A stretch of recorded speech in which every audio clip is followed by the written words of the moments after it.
have this wonderful website called the District Operations, and in it is the council calendar electronically. It ain't maintained.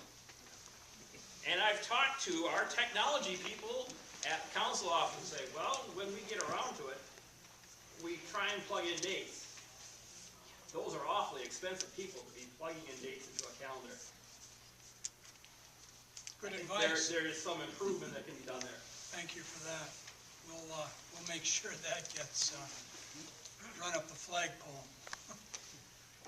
Has anyone gone online to reserve a camp spot through a camp reservation system?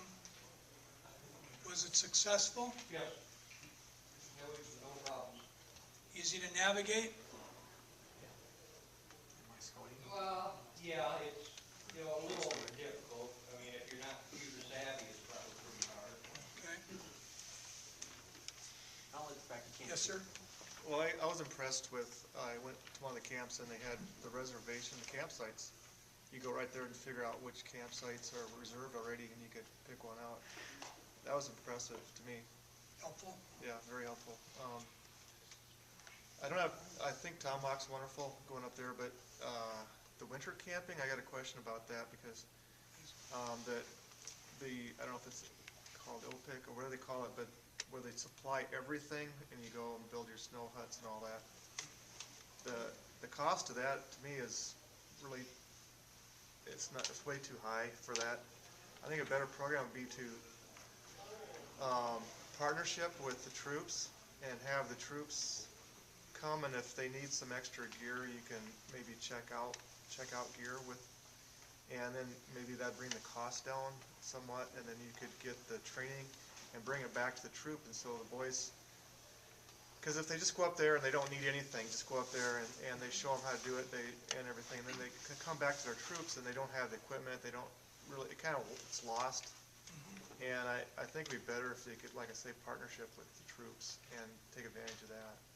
Good input. One of the pieces that we wrestled with when that program first was initiated was in the area of safety. And we had troops coming in that were under-tooled for equipment and warm, cold weather gear and so on. And so that was why it may be imbalanced the other way now. But what we may need to do is offer a checklist of minimums. Oh, yeah. And then that way we don't have either an inappropriate outfitted troop or a bad experience that could lead to a safety issue. Yeah. So we're very conscious on that. The other thing is your inner city units do not have snow boots, don't have old pants, don't have long johns, and don't have any of that equipment. So the camp has to have all the equipment there so that you're properly equipped. That's where maybe the checklist piece, and out here, we are generally properly equipped. To your point, the further you get into the city, the less properly equipped they become, and so we have to set a standard across the board. So as Steve knows, when I discuss that, and C.R. Hackworthy and I are the two Wisconsin representatives on the board out of the 60, and so we're consistently referencing our support for all of you because we're from the other side of the other river.